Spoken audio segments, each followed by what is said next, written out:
Gravando. Boa noite, todo mundo, todas, todos e todes, tá? Bem-vindos a esse semestre que nós estamos dando início, segundo semestre de 2023, aos colegas professores, aos alunos, tá? Que seja um semestre de troca, de afeto, de aprendizado, Uhum. e continuemos. Bom, quando a coordenadora, a professora Lídia, me perguntou se eu queria fazer essa fala, eu pensei, queria, eu pensei sobre o que eu poderia falar, interpretação, que é uma coisa que eu gosto como ator.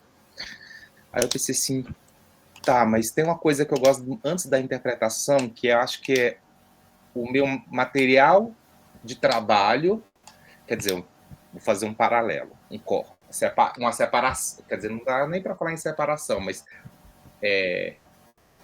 numa porque as duas coisas estão juntas, são intrínsecas, um separa do outro, mas eu vou falar nessa coisa mais ocidental de separar, que é história, sobre contar história, que eu faço sempre uma pergunta aos meus alunos: qual que é o material de trabalho do ator? O corpo do ator. Qual é o material de trabalho do ator? Novamente perguntando: histórias, né? O médico usa, vamos supor, um estetoscópio, certo? Um bisturi, por exemplo. O engenheiro vai usar uma espécie de cálculo, vai pensar em medidas, né? São meios, ferramentas. E o nosso a gente está pensando em narrativa. E é algo que me impulsiona bastante. Então, eu quero chamar vocês para participarem. Eu quero que cada um de vocês conte uma história, uma breve história. Topa? Vamos fazer essa brincadeira, essa dinâmica? Beleza? Então, para quebrar a rodinha, eu vou começar contando uma história minha. Eu tinha mais ou menos eu tinha 11 anos de idade. Eu morava, nesse período, eu tinha voltado a morar em Minas, e eu morava num sítio. E teve um dia à noite, numa sexta-feira, nós fomos para a cidade, e eu, meu pai, a minha mãe e a minha irmã mais velha. E aí a gente entrou dentro do carro, beleza. Aí a gente estava saindo ligou o carro, começamos a pegar a estrada, beleza. Aí parou numa porteira para abrir, só que essa porteira estava aberta. Meu pai ficou muito bravo comigo, muito bravo, muito bravo. Falou que eu tinha deixado a porteira aberta, e o que aconteceu? O gado, ele entrou nesse pasto, que esse pasto ele estava reservado, que não era para o gado entrar ainda, porque esse pasto tinha que crescer. Só que quem tinha feito isso, esquecido essa porteira aberta, foi o vaqueiro. E eu expliquei, conversei, só que meu pai não entendeu. Aí nós pegamos uma estrada, que era dentro ainda desse sítio do meu pai. Era mais ou menos um corredor de 2 quilômetros, mais ou menos uns 5 metros de largura. E era um corredor, reta. Aí tá. Aí a gente chegou no mata-burro. Mata-burro é uma espécie de morrinho que você faz e você coloca uns paus assim, um do lado do outro, para gado não entrar. Então eles veem que não tem como. É uma grade de madeira. Você coloca em cima de um morrinho, só vai passar, por exemplo, carro. Tipo, cavalo, gado não passa. Geralmente, isso é um costume de se ter. Aí meu pai parou em cima desse mata-burro. E ele, muito bravo, muito enfurecido, falou assim: desce, agora você vai descer. E eu levei um choque, ele fez eu descer e falou: e quando você chegar na sede, quando eu voltar da cidade, você vai levar uma surra. E eu desci. E eu sempre, tipo, na minha infância, tinha muito medo de escuro. E eu saía andando e eu só ouvia aquele cri, qualquer movimento, tudo aumenta. E eu tinha opção: ou eu fico congelado aqui, parado, durmo, só que eu em casa, morrendo de medo, sabendo que quando eu voltasse em casa e depois de algumas horas os meus pais tivessem voltado, eu levaria uma surra.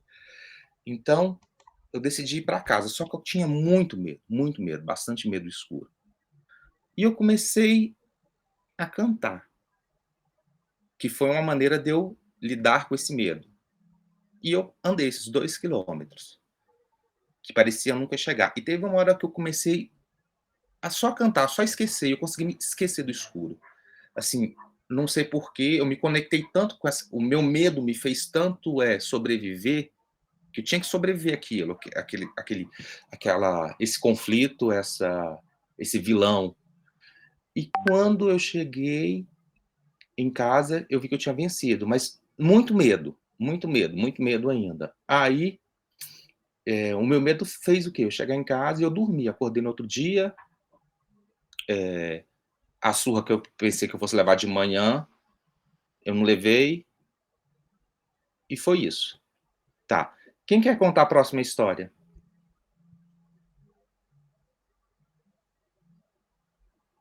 Alguém? Vitor, Débora, Suelen, Giovanni, Angélica. Eu não tô vendo mais as pessoinhas aqui, então. Ah, quando for assim, você pode clicar no ícone de contato, que aí você consegue ver a lista de todo mundo. Eu posso contar uma história.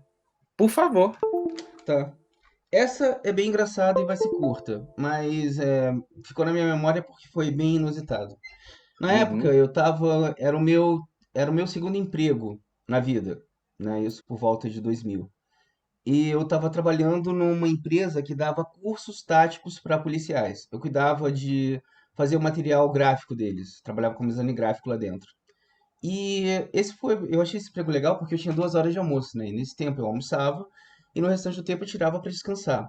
E lá tinha muitas salas, então na empresa, e eu geralmente entrava numa das salas regularmente para poder tirar uma soneca.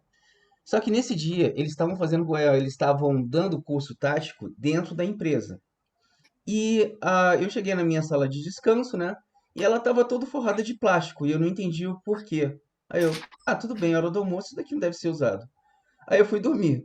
Só que eles decidiram começar o curso tático um pouco mais cedo e era invasão de domicílio. E eu tava dormindo lá dentro, né? Aí de repente eu tô lá nos braços de Morfeu e de repente começo a escutar umas vozes do lado de fora. Todo mundo em fila, é pra entrar quando eu der o comando. Aí eu, peraí, o que tá rolando aqui? Aí de repente, quando eu finalmente consigo entender a situação, a primeira dupla de assalto entra. Aí quando eles entram, falam, gente, tem um corpo aqui. Aí é que eu fui entender isso, eu falei, beleza, galera, relaxa, eu tô saindo, podem continuar, finge que eu não estava aqui. E voltei pro meu trabalho. Eles ficaram falando nisso durante o restante da semana, mas marcou na minha memória porque foi um momento bem inusitado da minha vida. E basicamente é só isso. Muito bom. Quem quer compartilhar uma outra história? Vamos, gente. Eu quero, só Por que favor, Angélica. é, é, foi minha mãe que me contou. É sobre ela. Tem problema ou não? Nenhum. Não.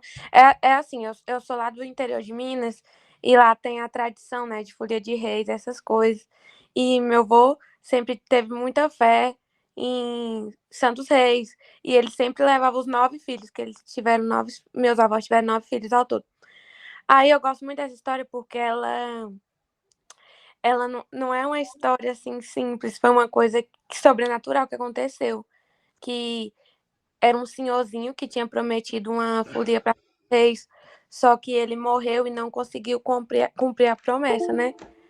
Aí meu avô tomou frente e foi cumprir a promessa para ele. Só que na hora de cantar lá, é, o meu avô era chefe da folia.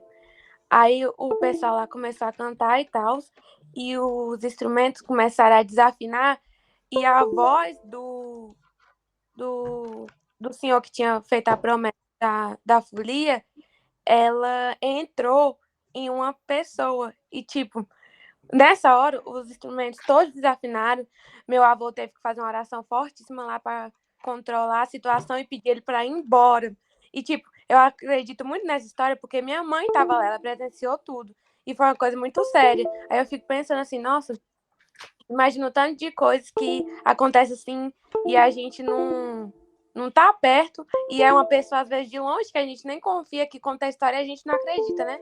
Só que eu acredito muito nessa história, eu acho muito interessante isso. Aí foi meu avô rezou lá, fez uma oração muito forte e pediu pra ele ir embora. Aí ele falou assim, usando o corpo de outra pessoa: pronto, agora minha promessa foi cumprida. Aí nesse momento os instrumentos voltaram a funcionar e tudo deu certo. É isso, minha história. Muito bom. Gostei, Angélica. Quem Uhum. mais? Vamos lá, gente, compartilhar. Pode ser qualquer tipo de história, criada ou não criada. João, Júlia, Suelen aí, Débora, Giovanni, Fabiana, se quiser compartilhar uma história. O Giovanni quer compartilhar uma, ele vai abrir o mic do celular. Perfeito.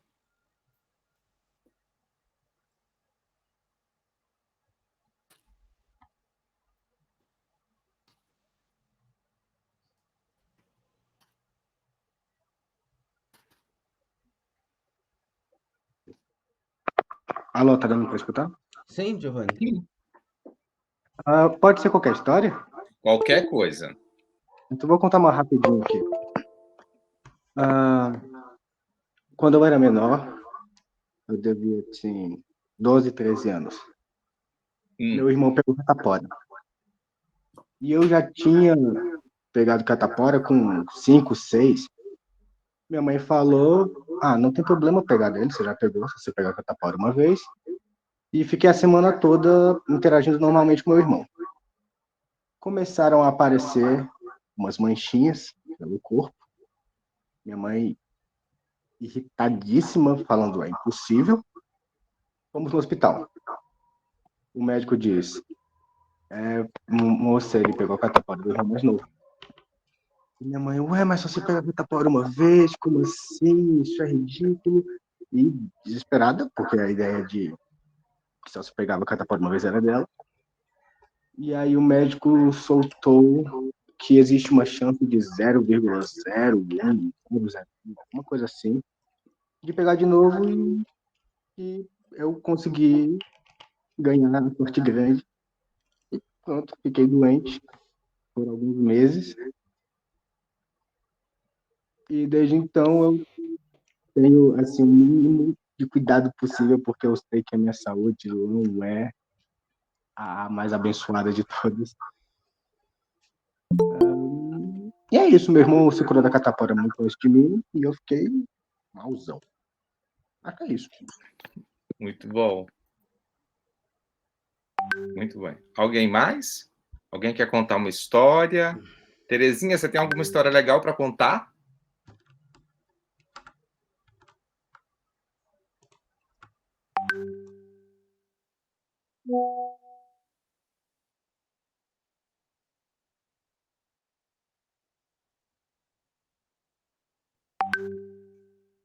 Tudo bem, Tereza? Boa noite, tudo bom? Eu estou fazendo uma dinâmica aqui. Aí eu estou pedindo para as pessoas, quem quiser contar uma história para a gente fazer essa conversa. Eu tenho certeza que você deve ter várias histórias.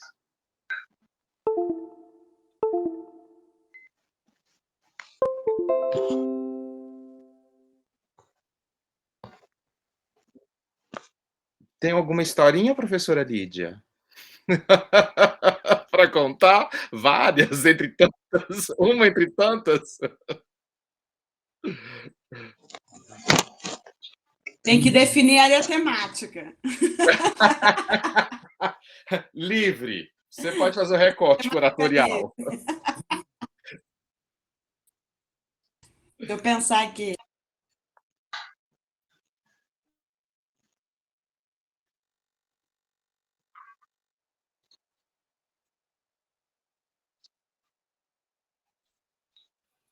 Vamos lá, pessoal.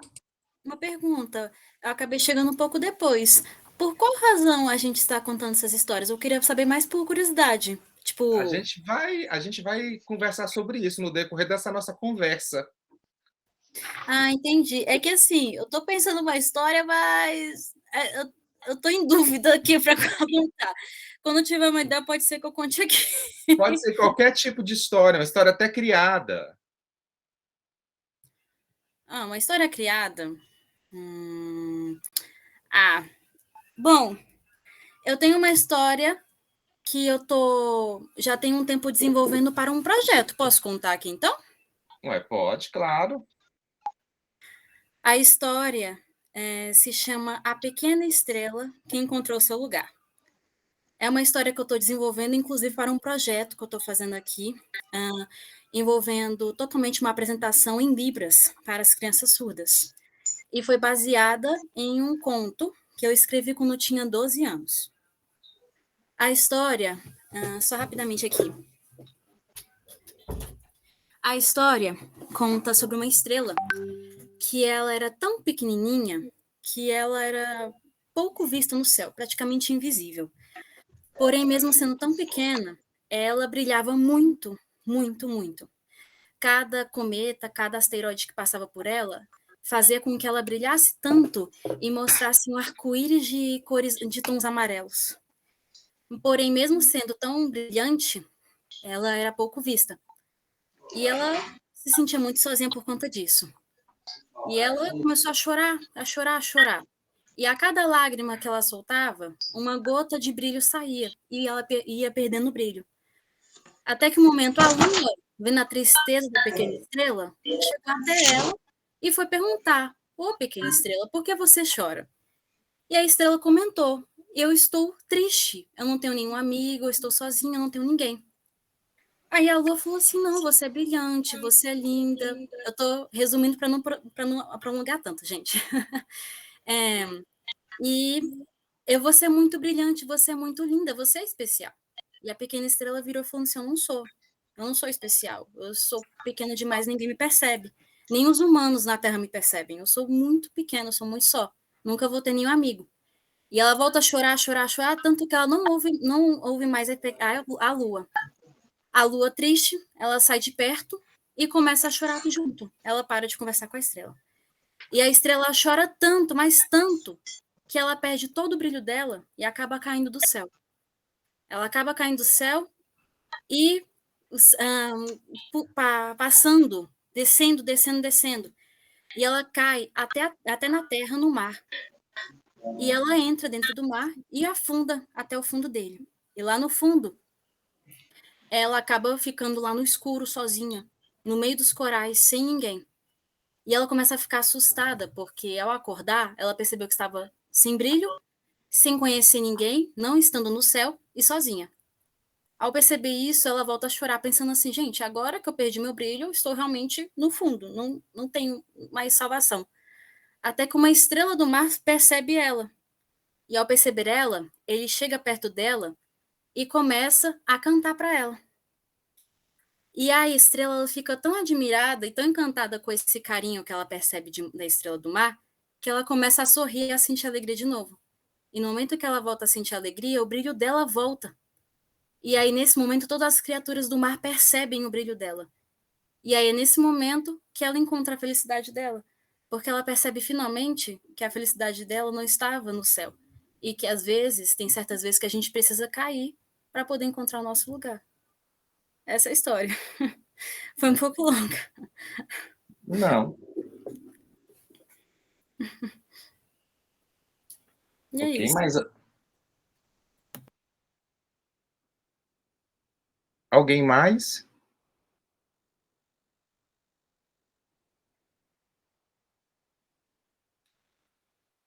Vamos, gente. Alguém mais quer compartilhar?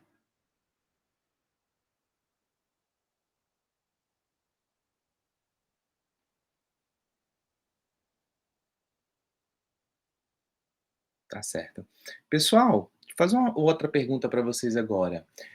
Se nós fôssemos escolher, eh, uma história dessas que foram contadas, eu queria que vocês colocassem, falassem mesmo assim, qual que chamou mais atenção para vocês? Não existe história melhor nem pior não, mas o que que chamou a atenção? O que que atravessou vocês? Por que que vocês gostaram dessa história? A... Posso falar? Claro. A da Débora me chamou muita atenção porque ela foi falando, né? Eu queria saber onde aquilo ia dar. Pra mim chamou muita atenção nessa parte. E por que você acha mais? O que que foi quando você escutou essa história dessa estrelinha que estava no céu, ela caiu, ela não a maneira que ela vai se reconhecer, por que que você o que que ela te chamou a atenção? Por que que você gostou dessa história? Eu acho que também a gente acaba se comparando, né? E colocando um pouco com a vida da gente, que às vezes a gente tá num lugar que não é adequado e que a gente não se encaixa. Mais ou menos nesse sentido. Ótimo, vale. Eu acho que, assim, uma das coisas, ah, que as histórias, elas nos fascinam, elas nos fazem nos conectar, né? Eu estou falando da história teatral ou a própria qualquer tipo de história visual, das artes visuais. O que a arte, né, um encontro com uma outra pessoa faz, eu acho que essa expressão, essa troca do que essa oportunidade de explorar situações, dilemas, escolhas, e como que eu posso trazer isso para vocês? Eh, de compreensão do mundo, porque eu acho que o se a gente for pensar 2023, a gente está aí, as redes sociais, a gente está falando de inteligência artificial, a gente está vendo, por exemplo, o governo de São Paulo, né, trazer um exemplo aqui para vocês. Essa semana está tendo o governo municipal de São Paulo está tendo um conflito por causa da compra de aparelhos, tablets, celulares, para os alunos estarem terem acesso, né, fazer essa forma de educação por meio do digital. E a Suécia, que foi o primeiro país a dar um boom nisso, está retrocedendo isso agora. Agora eles vão investir em material físico, porque eles constataram cientificamente que a apreensão, né, a compreensão é muito maior dos alunos com o objeto físico e com a escrita.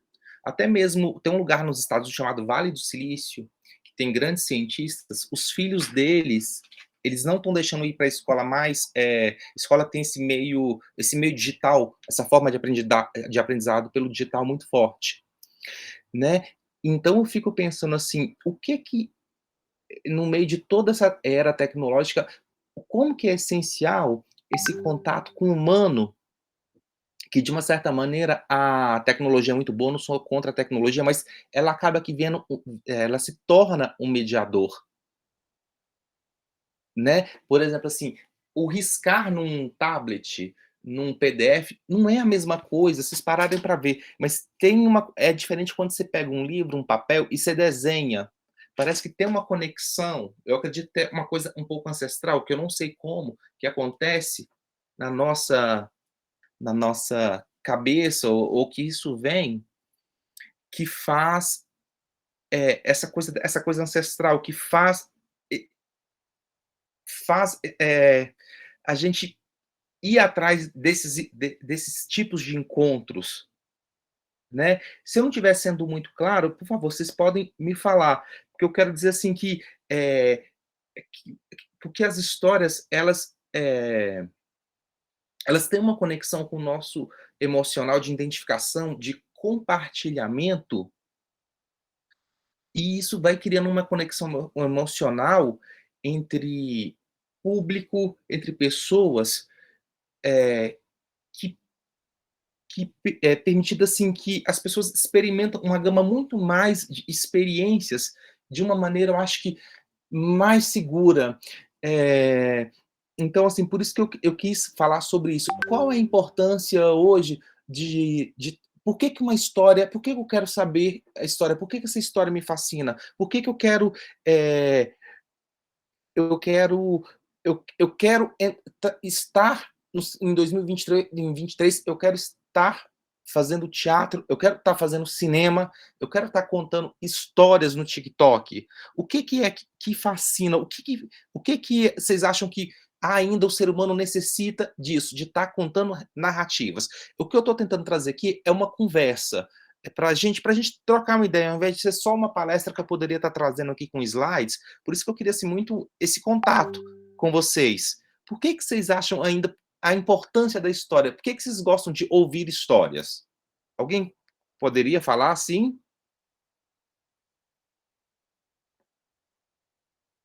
Quer puxar a fila, Angélica? Ah, eu sou muito curiosa. Eu adoro ficar sabendo da vida dos outros, essas coisas. Isso é ótimo. Olha que coisa interessante, saber da vida dos outros. Todo mundo gosta de ficar sabendo da vida dos outros. Sim, Olha que nossa, interessante, olha como isso é ancestral e como isso ainda a gente gosta. Por que que a gente gosta, será? às vezes nem é falar mal, mas parece que a vida da gente. A gente já sabe tudo, né? Tem que cuidar da vida dos outros um pouco.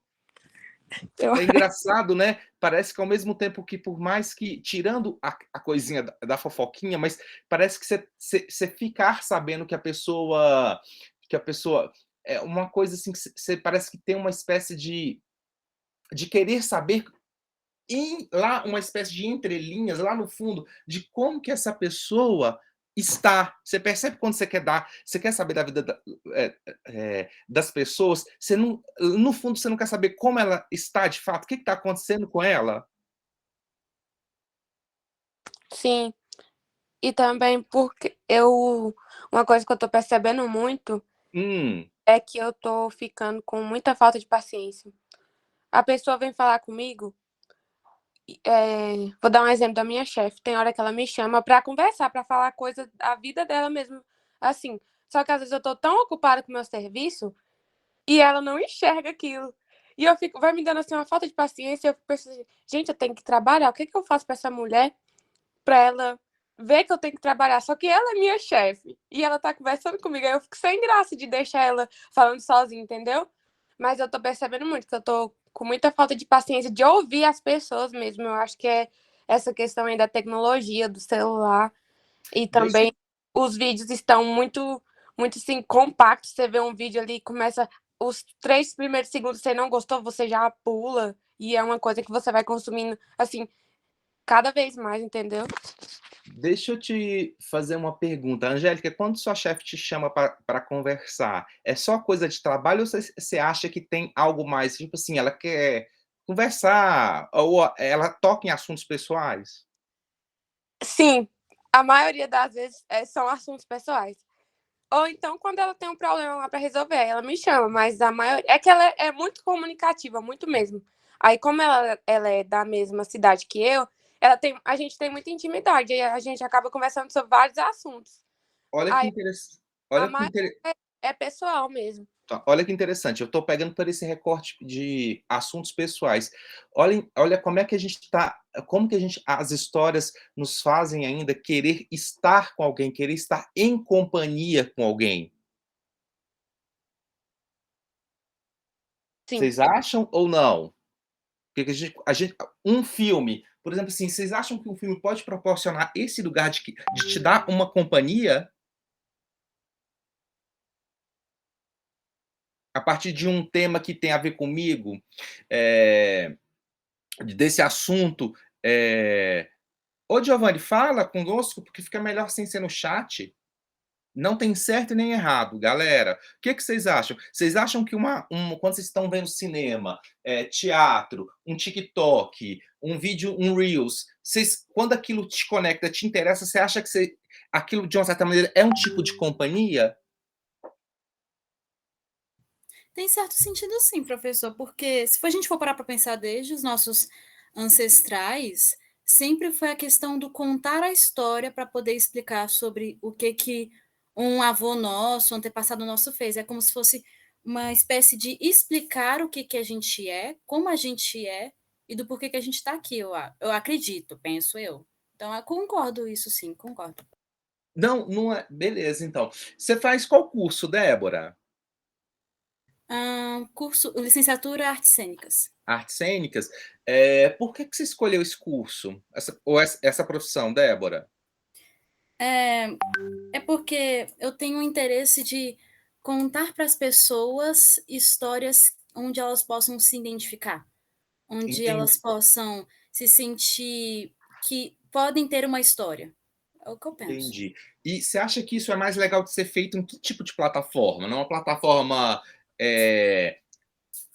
pessoal de encontro de pessoas no físico, no teatro, ou numa plataforma um pouco mediada por uma tecnologia, por um vídeo? Independente de ser cinema, redes sociais. Bom, professor, eu assim, se for para poder parar para sobre a questão do atuar, acredito que sim, presencial, no teatro. Porém, como eu também sou escritora, eu também acredito na questão do. Eu sei que não é nesse caso, do intermediário, da questão de você escrever no papel uma coisa que a pessoa pode... onde tem tanto significado. Mas se for para falar da questão da atuação, da interpretação, sim, eu penso que no presencial, no teatro. Eu acho que tem Não. contato mais forte com o Ah, ser humano. uhum. Você tem ideia? Você tem ideia? Por que você acha que pode ter esse contato mais forte? Não tem certo e nem errado. Hum, É como se fosse uma presença viva. Quando a gente vê nas telas, é algo tão distante de nós, mas quando a gente vê lá no palco, lá na nossa frente, é uma espécie de sentir que ele está presente, está perto da gente. Aquilo não é algo distante, algo não é impossível, penso eu. Ótimo, você me deu uma palavra muito boa aqui, tela e distante. E a partir dessa pergunta que eu faço para vocês sobre a história é uma espécie de companhia, entende? Companhia.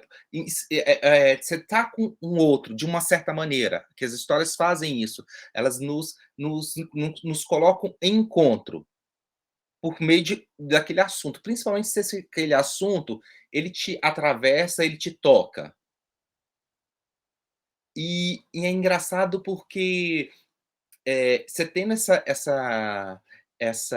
aí eu tô falando desse lugar assim, porque você tem a tela que faz uma coisa que expande, milhões de pessoas vão estar vendo, e que vão ser tocadas, porque a gente pega um exemplo assim, nós somos um país criado pela telenovela. Quantas pessoas, por exemplo, uma novela, vamos supor, tá tendo uma reprise agora de uma novela chamada Mulheres Apaixonadas, e tem uma personagem que ela é espancada pelo marido. E eu estava vendo isso hoje, pensando aqui nessa fala, eu fico pensando assim, gente, assim, eu não consegui ver a cena. E olha que é uma cena que ele fecha a porta e começa a ouvir barulho de tapa e ela gritando: "Não, não". Aquilo me deixou tão incomodado, que eu fico pensando assim, a maneira como a cena é feita. Eu acho que eu já vi cenas no cinema de mostrar o tapa, que me deixou impactado. Agora quando o roteirista, o autor fez que ele fecha a porta, aquilo triplicou de uma maneira, assim, a minha imaginação, que eu não aguentei ficar na sala. Porque olha que engraçado, a gente tá falando de história, agora o que que eu tô puxando? Como contar uma história, olha como ela mexe com os estímulos. Eu fico pensando nessa sua história que você contou da estrela que cai, e ela vai lá ela poderia cair no mar, ir para um lugar onde tem pedras, onde tem plantas, mas você coloca ela para cair no mar e ir lá para o fundo, e ela fica isolada. Vocês percebem que tem diferença? Tá claro isso que eu tô falando? Eu tô falando, agora a gente já tá desdobrando, a gente tá falando assim, a maneira de se contar a história. A gente teve várias maneiras de contar a história a minha, a do professor Rony, que ficou de boa, levou o assalto de boa, então o que ele contou pode levar aí. A da Angélica teve esse fenômeno da pessoa ter sido incorporada, o Giovanni com a catapora. Então, assim, aí a gente agora está falando olha como é que a gente já está mudando, a gente está falando agora, como é que a maneira de nós contarmos a história, como que a gente apresenta essa história, como é que isso agora vai modificando a sua percepção do mundo. O que vocês acham sobre isso?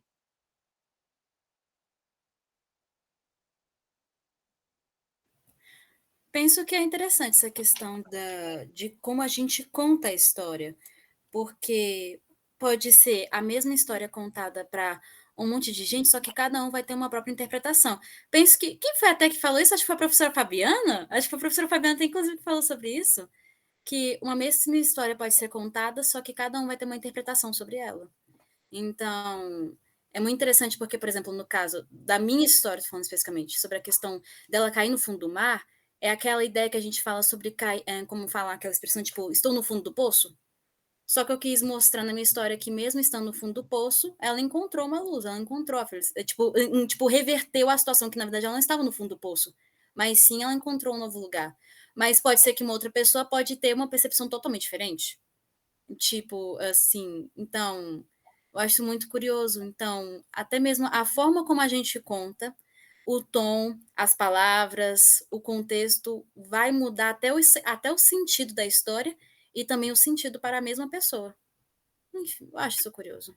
Ótimo, ótimo que você está trazendo uma coisa dessa coisa da história, como que ela é fundamental para a comunicação humana, porque ao compartilhar a história, a gente cria uma coisa interessantíssima, que é a gente cria laços com o outro. Nós promovemos uma compreensão mútua e essa compreensão mútua do outro, pela olhar a perspectiva do outro, os outros nos verem, nos veem por outra perspectiva. Como que isso causa, assim, como que eu posso dizer, uma coesão social? E como isso desempenha, assim, como isso desempenha um papel crucial numa transmissão de crenças, de afirmações, a definir, a reforçar a identidade de um grupo, de uma nação, de uma sociedade. Por exemplo, vocês sabem que uma das primeiras coisas que, por exemplo, assim, esses países que foram colonizados, saqueados, uma das primeiras coisas que esses colonizadores, por exemplo, guerra. Vamos pegar a guerra, um bom exemplo aqui, uma guerra mais recente, nos anos 40, Alemanha nazista. Uma das primeiras coisas que eles pegam das pessoas são os objetos culturais, porque a partir disso, eh, você rouba aqueles valores, você rouba aquela identidade daquela pessoa. Você consegue, tirar uma espécie de memória para as pessoas. Vocês E isso é sabiam muito disso? forte. No meu caso, sim. Sim. Uhum. Certo. E a gente vê isso também naquela história também da política pão e circo, né? Do equilíbrio, que vai comendo ali pelas beiradas. Agora, é interessante, essa também é uma outra maneira de se contar uma história. Aí, nesse caso, é uma história de dominação que você oferece. Enquanto tiver comida e, vamos supor assim, uma espécie ali é numa questão um pouco mais estratégica de política de dominação. Uma espécie de, vamos chamar aí de um uso do circo, de um entretenimento mais geral que não te faz refletir, que não te faz tocar. De uma certa que não te provoca questões, por isso que eles falam pão e circo. Enquanto tiver comida e um circão, para as pessoas se terem, elas não vão incomodar, por exemplo. Que é também uma maneira de se utilizar a narrativa para conter uma nação. Tem alguém pedindo aqui para participar da chamada. Certo.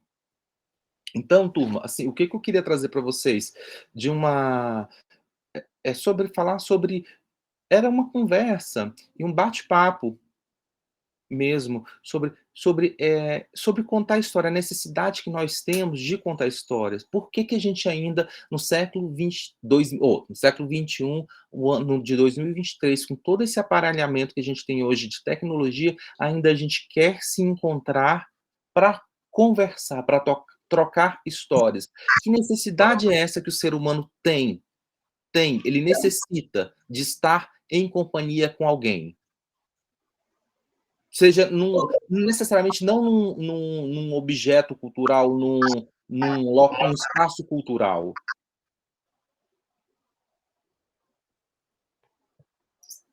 Então, sim. Oi, Terezinha, você quer falar alguma coisa? Eu não sei se esse é ruído de microfone ou se você quer conversar.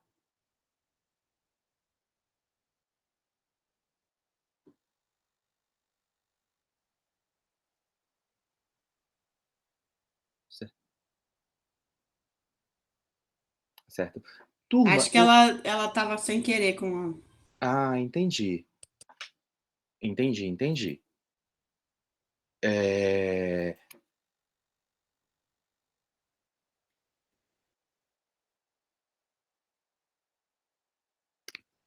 Alguém quer pontuar mais alguma coisa sobre esse nosso bate-papo?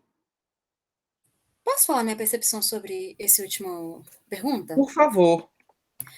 Bom, eu acho curioso sobre essa questão do contar história, porque no meu caso, por exemplo, desde pequenininha eu tinha muita dificuldade na questão da comunicação com as pessoas, por conta de uma condição que eu tenho. Então, a minha mãe, ela tinha uma forma de fazer o seguinte: para eu desenvolver a questão da compreensão da linguagem, ela me contava muitas histórias, muitas histórias. Ela pegava livros, mas não contava lendo, ela contava de uma forma bem mais fantasiosa. Contava histórias de aventuras, Romeu e Julieta, Tristão e Isolda, e outras várias histórias de aventuras, das Mil e Uma Noites, inclusive, e toda noite praticamente ela me contava uma história. E isso foi muito interessante porque isso foi uma forma para mim de eu compreender o mundo, de eu compreender os seres humanos e como a socialização, a comunicação é usada. Então, no meu caso, foi usada para isso, para poder compreender o mundo e a mim mesma. Ótimo. Eu acho que você colocou acho que é um dos pontos aí para a gente compreender o mundo e socializar. Eu acho que é um dos pontos aí mais fortes que a humanidade tem, que ainda a gente consome história, a gente está atrás de história. Então, turma, era basicamente isso que eu queria conversar com vocês hoje nesse nosso encontro. Amanhã temos, deixa eu dar uma olhadinha aqui, que eu vou falar para vocês, para a gente não deixar de ver. Amanhã Amanhã temos o Guile Maciovek, sobre atuação para a câmera. Outra maneira, contar história pelo audiovisual, que é outra coisa. Que aí você tem. O audiovisual é muito curioso, que você conta a história, porque o audiovisual ele é bem móvel, o roteiro você ensaia, na hora muda. Aí você vai ter uma coisa chamada montagem, que aí eles vão olhar outra maneira de contar a história, que às vezes uma cena é feita, tipo, 3 dias gravam a cena e ela na montagem, buf, derrubada. Que é um outro lugar também de se contar a história. Você tem o olhar do diretor e depois você tem o olhar na hora da montagem do filme, que é o outro. Aí ele vai contar na montagem a história e vai contar, ver como é que eu vou contar essa montagem na hora da montagem do filme, que é bem interessante. Muito bom, muito bom. Não deixem de vir amanhã. Tá certo? Turma, então muito obrigado, tá bom? Uma boa noite para todos vocês, um bom descanso, uma boa semana. Tchauzinho. Obrigado, boa noite. Tchau, pessoal. Boa noite. Boa noite a todos.